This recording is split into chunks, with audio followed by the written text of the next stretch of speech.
أعوذ بالله من الشيطان الرجيم بسم الله الرحمن الرحيم الحمد لله رب العالمين والصلاة والسلام على أشرف المرسلين سيدنا ونبينا مولانا محمد صلى الله عليه وسلم وأصحاب أجمعين السلام عليكم ورحمة الله تعالى وبركاته. Alhamdulillah, all praise belongs to Allah for granting us yet another opportunity to engage with such an important topic, At-Tib Nabawi, prophetic medicine or medicine of the Prophet. Last week we spoke about Sunnah nutrition and all those factors that contributes to well-being is well established within the Sunnah. Today we're speaking about elimination, which is coupled hand in hand with the concept of Sunnah nutrition. So what is elimination? Elimination refers to the expulsion of harmful waste from the body, also known as detoxification. And if we look in the development of Tib Nabawi, we recall that in the time of the Prophet ﷺ, there were many forms of medicine. The Greek system of medicine was adopted by the Arabs. And the Greek system is known as Yunani. During the Prophet ﷺ's life, due to the Quran and his ahadith, we find the development of prophetic medicine by the likes of Ibn Qayyim al-Jawziyah, Jalaluddin as-Suyuti, famous authors of these works. And we find throughout the golden era, the concept of prophetic medicine grew under the umbrella of Unani Tib medicine. So within the concept of prophetic medicine, there are 6 lifestyle factors that are recommended for us to follow. If we manage these 6 lifestyle factors efficiently, we will be able to promote good health. If we are unaware of the role that these 6 lifestyle factors play on our life, it could be detrimental. So if you look at the deen, we see that everything, if you look at the Sharia, the purpose of the Sharia is twofold: to accrue benefit to the individual and to repel harm. So the entire deen is about cleansing. We find that we make dua, we make tawbah to rid ourselves of sin. When we wash, wudu, ghusl, it's to rid the body of waste, of dirt. The salah, every salah wipes out the sins of the previous salah. The month of fasting wipes out the sins for the entire year. Hajj cleanses our lives. So the entire deen is about elimination.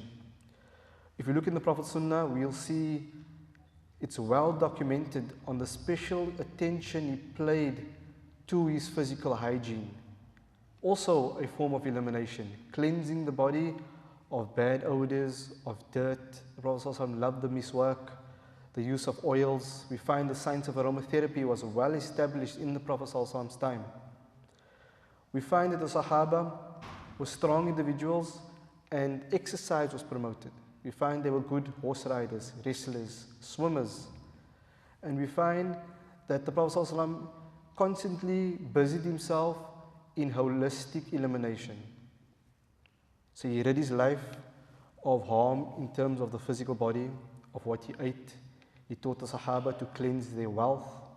So the concept of cleansing and elimination and detoxification is in line with our belief system. Within the Prophet's Sunnah, as we recall in Sunnah nutrition, everything he ate had a concept of cleansing attached to it. We know the Prophet ﷺ said that the best drinks would be water. So water cleanses the body. We find that pomegranate, black seed, the spices, roughage, the use of honey, milk, dates, all of it has a cleansing effect on the digestive tract, meaning it facilitates good bowel movements. It rid the body of waste. So the model of Medina, the people of Medina followed a lifestyle of cleansing. Therefore we say, in today's time when the body is attacked by so many contributing factors to stress, the air that we breathe, what we hear, what we feel, what we eat, it is very important for us to adopt the lifestyle of the Sunnah. Tib Nabawi is a system of medicine designed for all times. As we know, the ayah of the Quran says, وَمَا يَنْطِقُ عَنِ الْهَوَىٰ إِنْ هُوَ إِلَّا وَحْيُ يُوحَىٰ. The Prophet ﷺ, when he spoke and he gave advice, he did not speak on his own accord, except that he was inspired by Allah. Ibn Qayyim al-Jawziyah says that Tib Nabawi has a divine element to it. He also says that Tib Nabawi, the prophetic medicine, is not a medicine for everyone. Just like the Quran does not guide everyone. The Quran guides those people searching for the truth. However, when people look towards the Quran and they approach the Quran with a mischievous, devious heart, Allah says, فِي قُلُوبِهِمْ مَرَضُوا فَزَادَهُمُ اللَّهُ مَرَضًا, that Allah increases them in their sickness.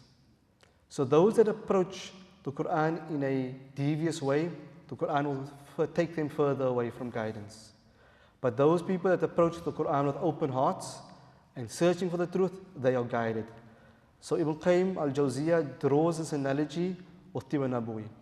He says that Tib Nabawi are only for those believers with pure hearts, meaning we're seeking to be pure. And we're trusting in the words of the Prophet ﷺ, and then Tib Nabawi becomes a reality in our life. So as much as we're talking about the scientific benefits and proof, at the end of the day, it is based on our belief system. It is based on Iman. So today we know the slogan for the modern world is go green, organic living, to keep things clean, to reduce our waste. So elimination, according to the so-called father of medicine, Hippocrates, he says that all living organisms grow at the expense of the environment, taking from the environment what they need in the terms of food and oxygen, but also rejecting unwanted waste. So toxins, carbon dioxide, even negative emotion is a unwanted waste type of emotion. So our health depends on how effectively we digest our environment. Meaning, when we take in our food, how well is our digestion? When we breathe, how well is our respiration? When we have contact with each other, how well is our business dealings, our social contact? And when we have a balance between accruing benefit and ridding the harm from us efficiently, we thrive as human beings. We thrive physically, emotionally, and spiritually. We spoke about how important it is to eat the correct food. And to start with elimination, the best form of elimination is to ensure that what you take in has the least amount of harm. That way, you're lessening the burden on the digestive tract, on the body system to get rid of waste. So how does waste build up in the body? Our body has a urinary system, a digestive system, we have sweat glands, we have respiration, all designed to separate what is good what is good for the body and what is harmful. But what leads to the inability of the body to eliminate efficiently? What causes waste accumulation? It's our diets, overeating, we said in Sunnah Nutrition, a lack of water, because water is the ultimate cleanser, a lack of sleep. Quran speaks about the day being for livelihood and the night for sleep, for rest. And when we do not give the body what it needs, harmful substances accumulate at various levels, at the cellular level, at the emotional level, and it can affect you spiritually as well. We find we live in a society where we don't exercise enough. We live in a society that's governed by social media. Our entertainment happens on the sofa, watching movies. But moving the body, physical exercise, is a form of elimination. So when you walk and the body sweats, through the sweat gland, the body loses water, salts, and also waste products. We find that the odor that emanates from the body, from the breath, from the sweat glands, is indicative of the waste accumulation in the body. So if the odor is very harsh, it indicates that the body needs a detox program. What is very significant is that the Sahaba would narrate that the Prophet's sweat smelled like musk. And this is very amazing. in that he lived a life of purification, and even the waste products that emanated from his body has the sweet smell of musk. We find that we also take in harmful substances. Without a doubt, smoking is one of the most harmful self-induced habits of man. Every breath that we take has been designed to take oxygen to every cell of the body. When we smoke, we are taking poison to every cell of the body. Also, don't be fooled that the hookah pipe, the oka pipe, or something that's associated, some people think is Islamic, and they're fine with it, that the children buy it, and it's sweet smelling, and it smells like fruit, and people puff away in gatherings, and they look down on cigarettes, but the oka pipe is fine because it's connected to Islam. It's not true. In actual fact, studies have been done to show that the oka pipe is more harmful than cigarettes. Why? Because with every drag that you pull, it's being filtered through water, so the harshness of that smoke is being decreased, so you pull in more smoke into the body. Also, some of those tobacco has more tar in it, nicotine, than cigarettes. But without a doubt, both is harmful. So the lungs has been designed to breathe fresh air. So understand that a big cause of our toxic accumulation is smoking. Secondhand smoking is just as bad. So definitely we should work towards curbing the habit. Our emotions. We go through different types of emotions day and night. Some people explode with anger, some grieve deeply. Our emotions is also a form of elimination. If we don't express how we feel, we suppress it, and it can manifest at a cellular level. For instance, in Tiba Nabawi, anger is an emotion of heat. If it's suppressed, it damages the internal organs. Therefore, you see when someone becomes angry, the heat starts to rise. It can be seen on the skin. The face is flushed. The capillaries are prominent in the eyes. The person starts to become aggressive and stand up. And within Tiba Nabawi, the Prophet's recommendation is that when any of you become angry, perform wudu. Because anger is from the fire. And cool it down with water, the Prophet said. Also, what's very significant, the Prophet said that if you are standing, sit down. Why? Because anger is a fire type of emotion that causes you to rise and to aggress, to go forward. But if you can follow the advice of the Prophet at that time, sitting down does a lot for that state. To go further, the Prophet said, lay down. If you're lying down, you are fighting against that body's need or that fire. You cool down the heat in the belly. Waste accumulation also happens when we do not relieve ourselves properly. And we find it's a problem in our society. It's a topic that people, they're embarrassed to speak about. But in Tiba Nabawi, there's volumes written on how important it is to eliminate correctly. In actual fact, we know from the Sunnah there's a dua. We thank Allah for giving us the ability to rid our bellies of harm. So one of the du'as from the Sunnah is to thank Allah for getting rid of waste. So within Tiba Nabawi, within natural medicine, incorrect bowel habits is seen as one of the major contributors to all illness conditions. Based on the hadith of the Prophet ﷺ, based on the Islamic medicine philosophy that every illness begins in the belly, we find that modern research shows that when we do not relieve ourselves efficiently, correctly, there's a buildup of waste within the belly, within the intestines, that causes a film to form that prevents that part from absorbing nutrients correctly. So we find that in our society, many people would suppress the urge to go.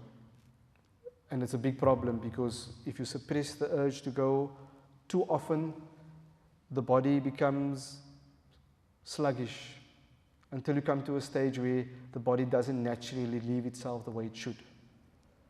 So when people go to public places, they wouldn't want to go to the public toilets because it's not in a good state. However, it would be worse for you to walk around with waste in the body that has to be released. So when it comes to that option of how the public toilet looks, think about this, better out than in. So it's more harmful that the waste is inside your body. So, do what you have to do, take your wipes with a newspaper and cover the area. But understand that that body's urge to relieve itself means that the body recognizes that once it has absorbed all the nutrients from the food is recognized as a poison because it's waste. So think about the fire. You have a fire and there's energy and it's keeping you warm, but there's ash at the end. So that's the likelihood of food in the body. And if that ash, that metabolic waste byproducts is not relieved or released, it harbors bacteria, microbes. It makes you sluggish, fatigued, unproductive. It can affect your emotions. Other contributions to toxic buildup would also be the amount of medication we take. We live in an era whereby we live on medication. So by no means am I saying if you have a string of chronic condition that you should stop your medication. I'm saying practice preventative medicine as far as you can and limit your intake. However, when your physician advises you, follow the physician's advice. But also remember that chronic medication does come with a whole array of side effects, some of which leads to constipation. So the medication has a benefit, but the adverse effect is causing constipation, which means the body cannot release the harms of that medication. So very important to ensure that if you're on chronic medication, ensure that your bowel habits are regular and ease. So to give a description of what's the ideal bowel movement, when you feel need to go and you go to the toilet, within 1 minute, it should be relieved with ease from the body. And if it's not like that, it means that it's not ideal. If you are straining, it means that you need to supplement your diet with some sort of fiber, with water, fruits and veg. There's remedies like olive oil, senna leaves. There's various types of laxative depending on the level of the constipation. Another form of waste accumulation in the body also would be connected to our senses. So what we hear, noise pollution. We live in a time where our senses are bombarded with information from all directions. So we become desensitized. And scientists in the field of behavioral medicine and environmental medicine has noted that our environments, depending on the noise level, contributes to our stress. So whether we know it or not, we are not designed to listen to loud sounds from all directions. So in industry, in traffic, loud music, watching movies for hours, it creates a stress on the body. So the recommendations from researchers is that every day ensure that you have at least 1 to 2 hours alone, by yourself in a quiet environment. They go further and they say, if you can have 1 hour to 2 alone on a day-to-day basis and meditate, in other words, reflect. And we find that our deen is based on this concept, on tahajjud, to make tadabbur and to make adhkar. And Allah guides us towards reflection. The Prophet ﷺ often would leave the community and go to the cave of Hira to isolate himself. And individuals that are able to do that every day, they give some time. In our context, it will be our time for ibadah, for reflection. We find those individuals are able to deal with the stresses of day-to-day living. What we breathe, the chemicals we come in contact with. We find that in our homes we have very toxic chemicals that we use every day to clean our surfaces, the bleaches that we use, and we use all of these substances without protection, taking it for granted that if it doesn't feel harmful now, it's fine. But inhaling fumes, for instance, painters, we find painters at a young age, they begin painting, and they don't cover their faces with masks. And over years, they breathe in the toxic solvents from the paint, whether it be lead or mercury. And over time, it affects their health. It leads to lung conditions. It leads to joint pain. So understand that whatever work you do, somehow that work impacts on your health. So you have to find what are the risks in your environment, and you have to address those risks. And by doing that, you practice in Tiba Nabawi. Because constantly we find the Prophet ﷺ used to advise with what benefits the community. What's very amazing is that the concept of quarantine, to isolate sick individuals from the healthy individuals, was established in Islam. During the Prophet ﷺ's life, he would prohibit people that had a certain plague from visiting another community. And he would prohibit people from one community to visit a community where there's plagues or outbreaks of disease. And this concept was only introduced into Western medicine at the early 1900s. So the concept about protecting yourself from harm, external harm, is important for us. So Tiba Nabawi teaches us to be sensitive to the body, to respect the body.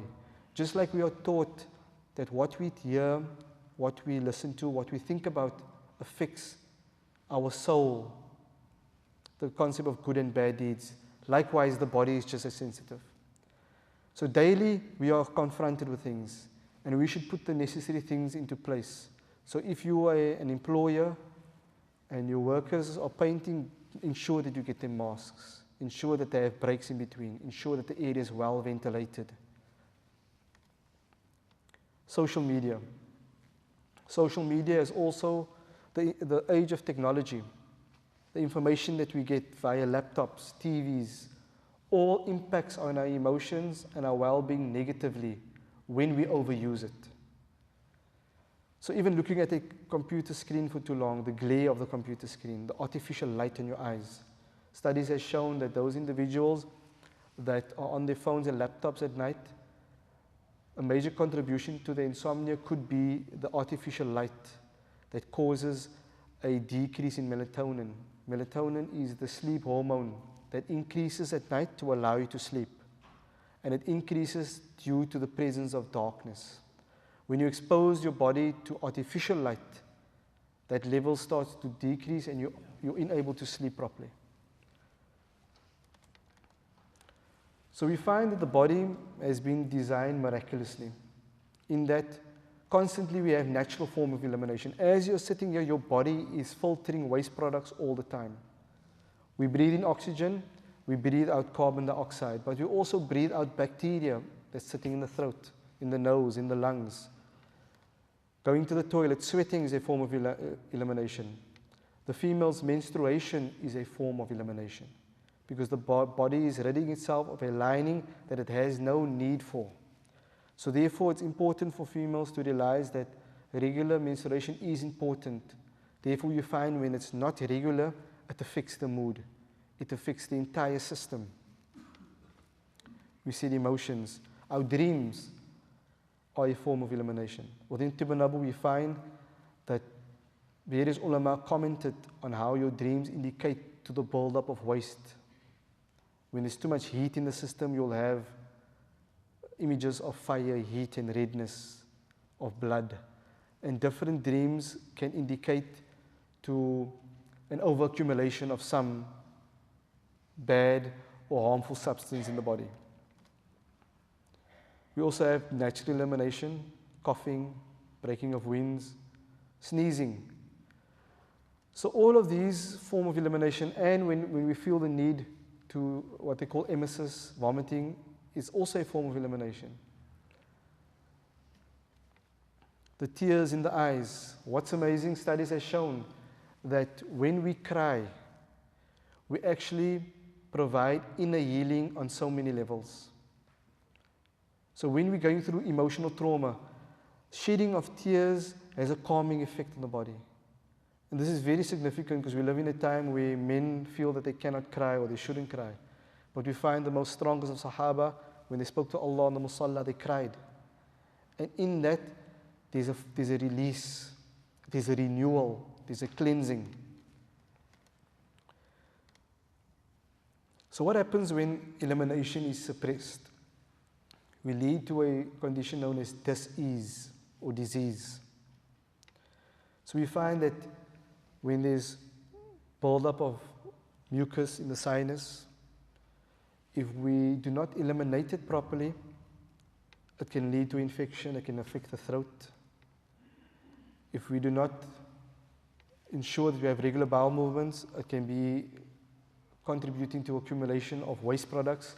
And when the bowels doesn't eliminate properly, the body reabsorbs the waste into the bloodstream.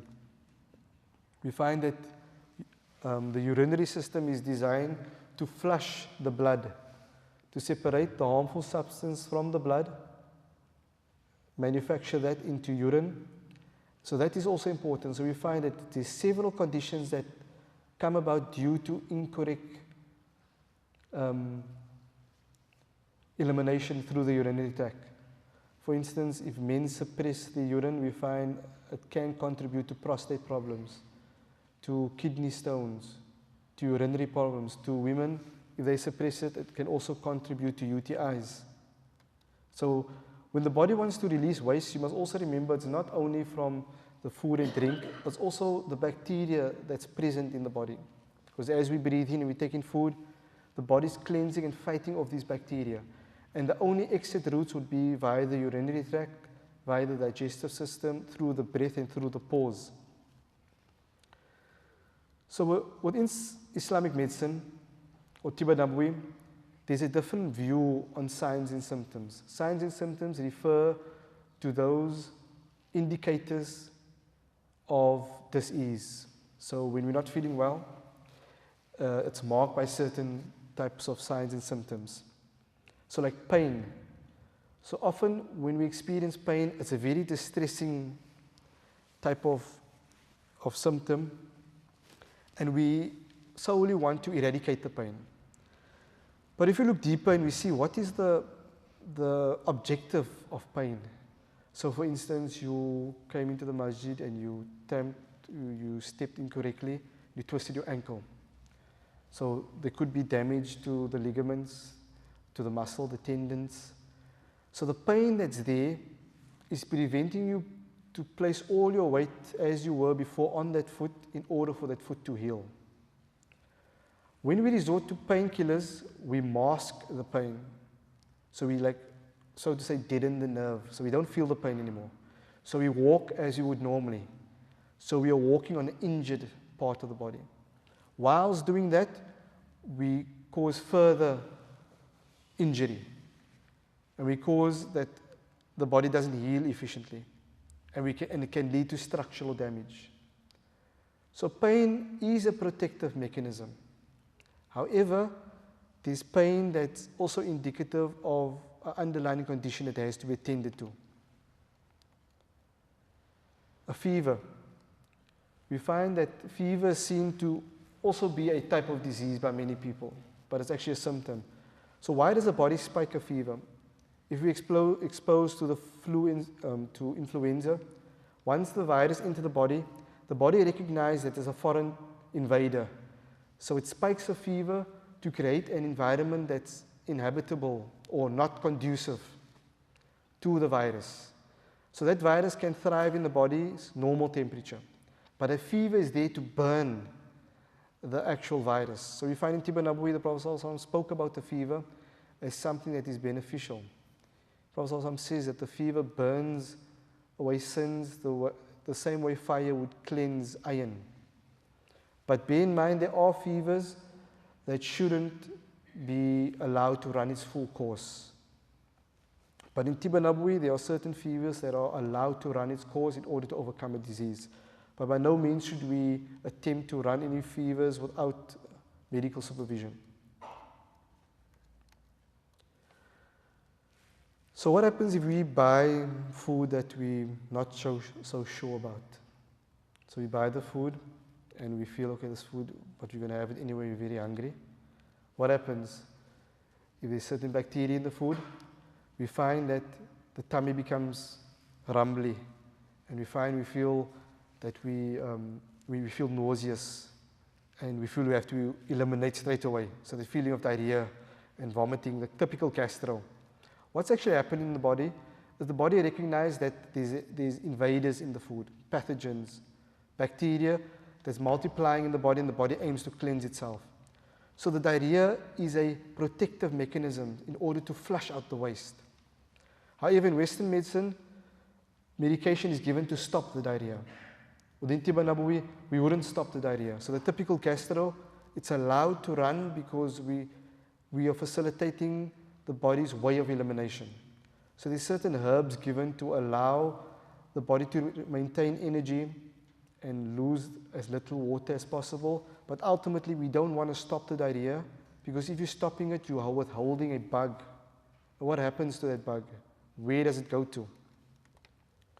So that upset tummy, that feeling of fatigue that you have, is actually something that should be celebrated. It means that your immune system is working very well. But what tends to happen, we moan and complain about the protective mechanism that is saving our bodies. So in Tibba Nabawi, we find that the Hakims of the past, when someone had an illness and it manifested in terms of a fever, it was seen as an elimination process. Therefore, we find this whole chapter dedicated to linking up our illnesses to the eradication of sins. So bear in mind, your emotional state and your perception of your illness conditions has the effect on the outcome of that conditions. So when you have a negative perception of your gastro and your flu, you'll find that you add an extra burden on your body's healing systems. So ultimately, the aim of the body's responses during illness is to bring it back to health. Because once we have that gastro that's 2 or 3 days, 2 days max, the body rid itself of that waste.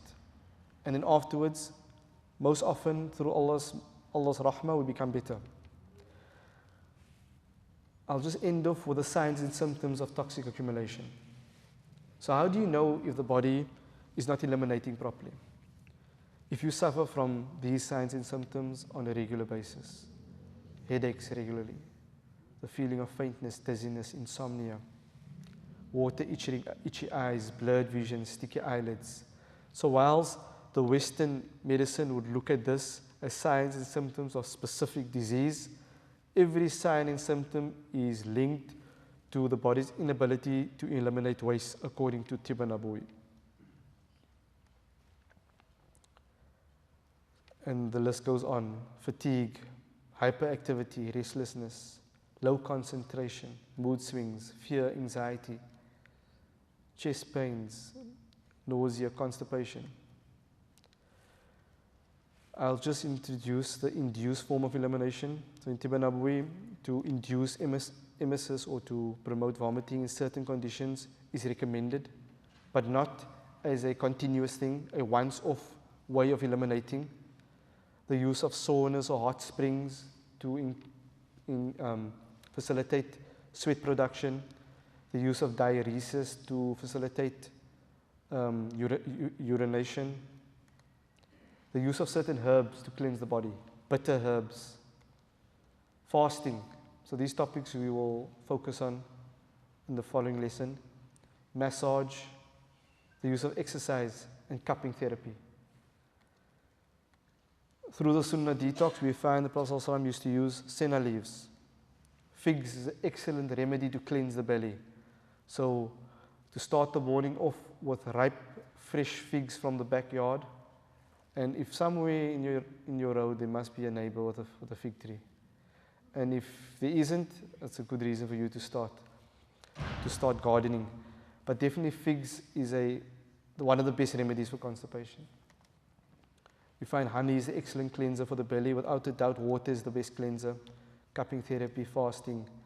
Also the way we relieve ourselves. What's very amazing is new scientific evidence has shown that squatting to relieve yourself allows the anal sphincter to relax, which facilitates good evacuation.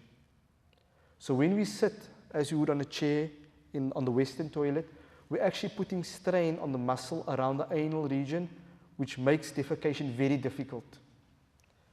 However, squatting allows pressure, gravity, all to facilitate smooth evacuation. So we find the introduction of what they call the squatty potty. I don't know if you saw that now. It's a little stool that you attach to the Western toilet to raise the legs, to try to mimic the act of squatting.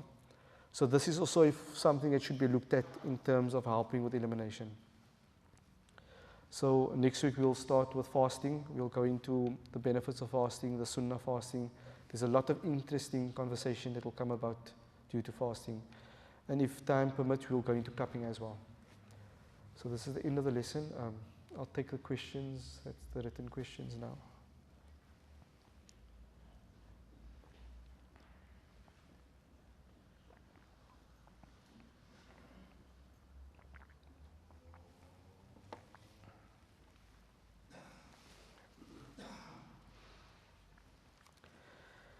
Is it recommended that we eat fruit on an empty tummy?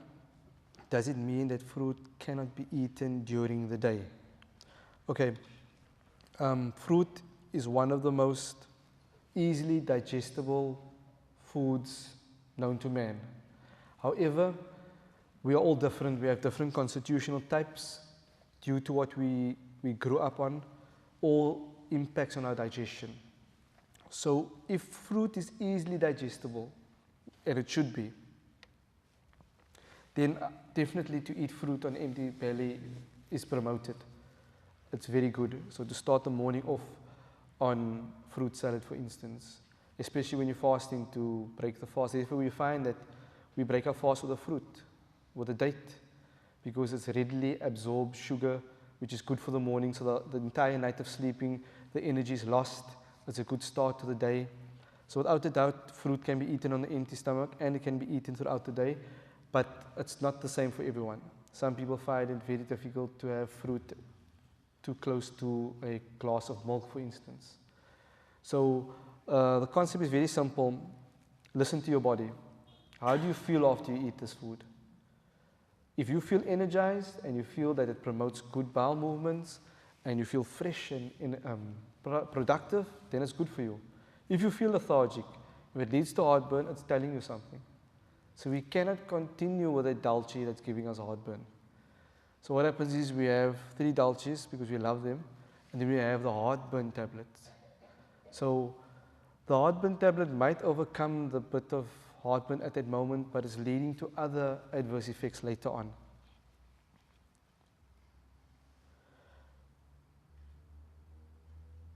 Okay, the question is, can irritable bowel syndrome be part of arthritis? What natural prophetic medicine can help with irritable bowel syndrome?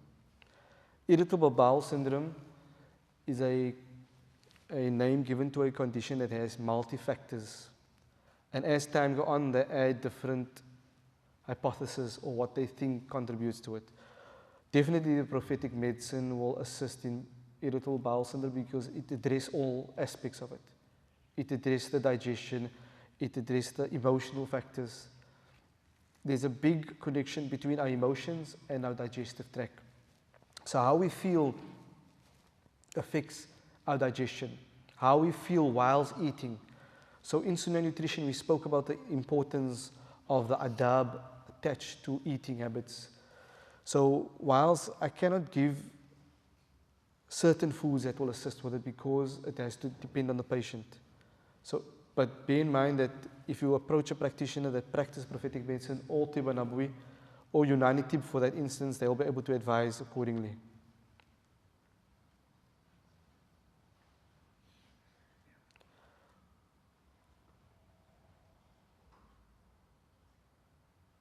Okay, the question is, if onions cannot be used the next day whilst it was in the fridge overnight, does that also mean it cannot be mixed with salads and placed in the fridge? Okay, it doesn't mean that if onions are in the fridge, you can't use it.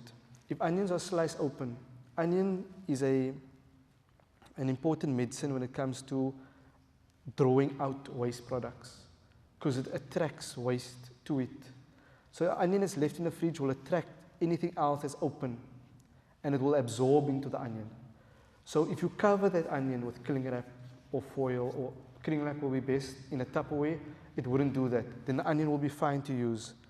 But bear in mind that the onion that's left open attracts the harmful substances from the other foods.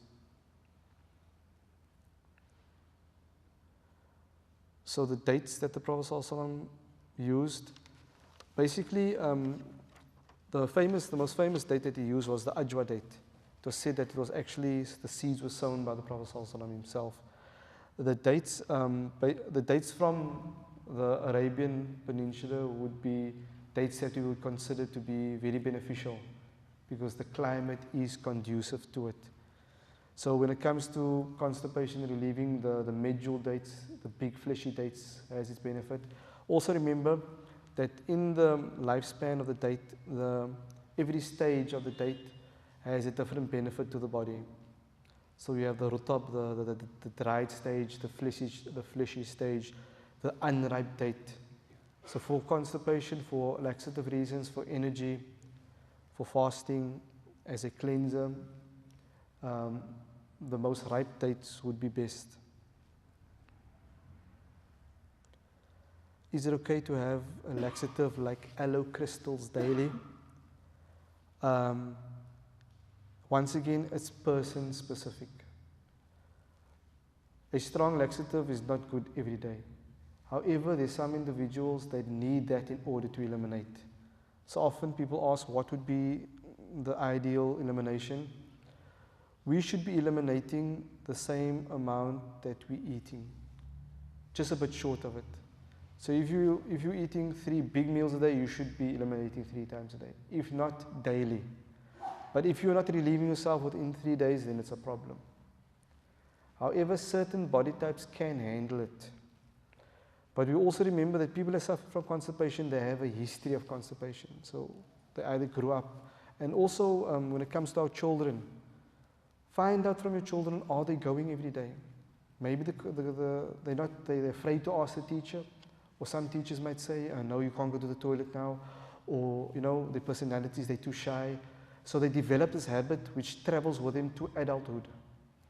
And when it comes to IBS, irritable bowel syndrome, colon problems like diverticulitis, inflammation of the colon, Crohn's disease, ulcerative colitis, you will find in its history there's constipation or indigestion or bowel problems. So these signs and symptoms that you feel, you're burping a bit too much after a meal, listen to it. Because if that happens for a long time, the body goes into another state because it's giving you the reminders. It's giving you the indicators. So when you suppress that, it manifests in a different way. So constipation in children is very bad, especially in babies, because it means that it normally travels with them. So when you're looking for a good school for your child and you find out about the curriculum and the academic, go visit the toilet. If the toilet's in a good state, it tells you a lot about the school and it tells you a lot about the pattern your child will follow. Teach your children from young that when they have to relieve themselves, they should go to the toilet. Ensure that you give them proper training, that you give them tissues in their pockets and teach them from a young age and inquire from them. So remember, the earlier you can perfect or improve elimination, the habit will be established till old age. And we find that the people that are most healthy would be those that have the best bowel movements because their body can eliminate efficiently.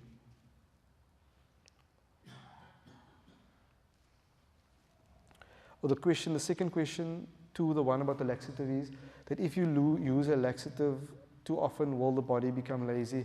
Yes, the body will become lazy. So try to rely on foods for its laxative qualities. However, when you need the laxative, then take the laxative. But once again, this I cannot just give generally because there's certain people that will have different tolerances. That's the last question for tonight. وآخر دعوانا أن الحمد لله رب العالمين. السلام عليكم ورحمة الله تعالى وبركاته.